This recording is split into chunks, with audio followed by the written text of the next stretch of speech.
Hey guys, I'm Dr. Sony, and today we're going to talk about the equipment and supplies that's required to actually reconstitute the botulinum toxin.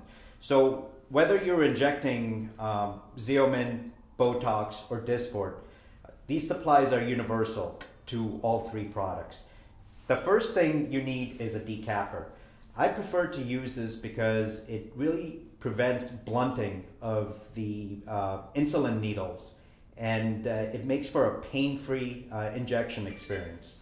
So I remove the stopper with the decapper, and then you need a 3 cc syringe, and this is to draw up the preservative-free saline into it, and then you're going to reconstitute the botulinum toxin with the 3 cc syringe.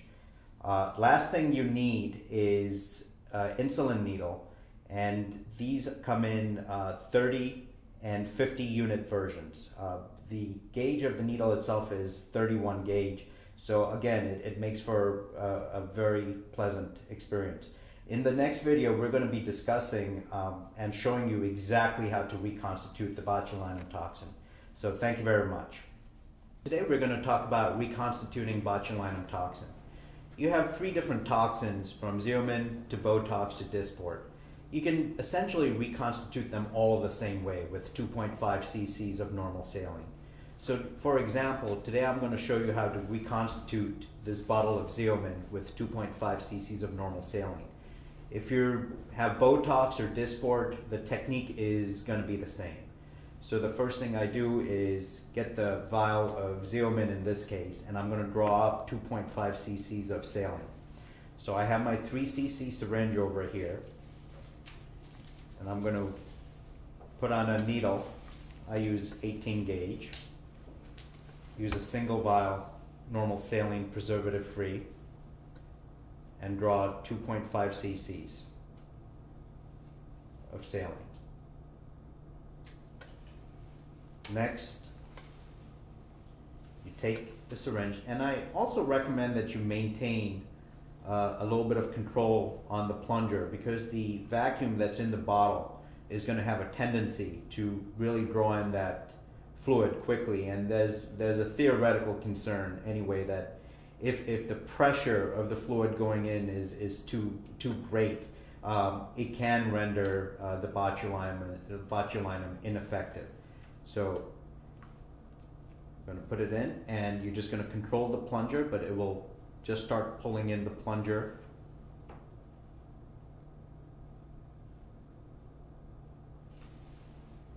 And then you want to gently swirl it.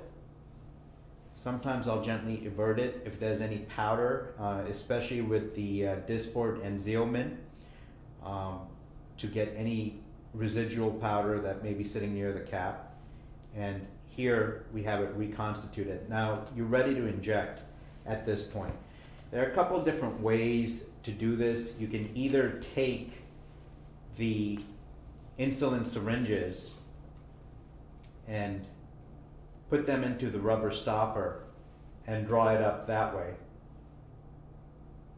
But what I find is that when you do it this way, because the gauge of this needle is 31 gauge, it does have a tendency to not only cause the needle to bend, but also it can dull the tip. So what I prefer to do after it's reconstituted is to actually take off this metal ring that sits there, and I use a decapper to do it.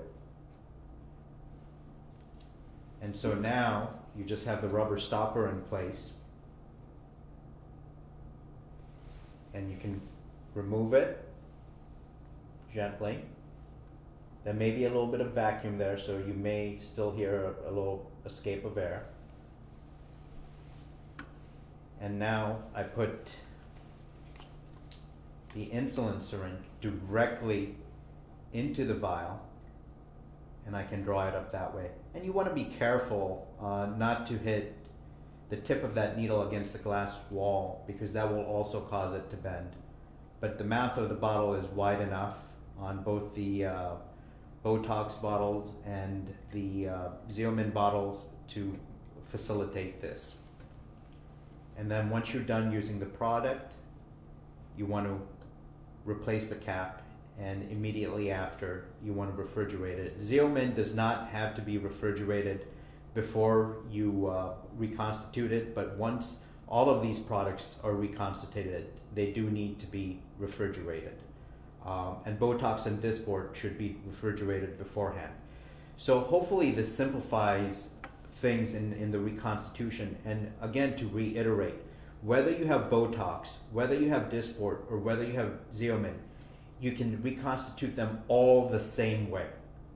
And we'll talk about the unit equivalency between the Botox, the Xeomin, and the Dysport.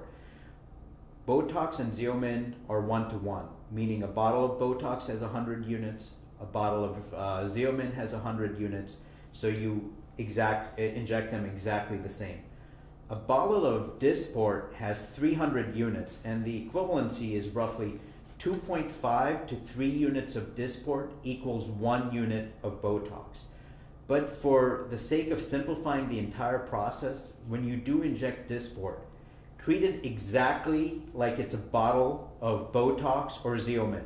Mix it the same and inject it in a similar fashion to when you're injecting the Botox. But for the purposes of documentation, when you're injecting Dysport, you simply multiply how many units of Botox you would have injected by 3, and that will give you the number of Dysport units that you injected. But again, for the sake of simplicity, all 3 products can be reconstituted and injected in a similar fashion. This should simplify things, and thank you for watching.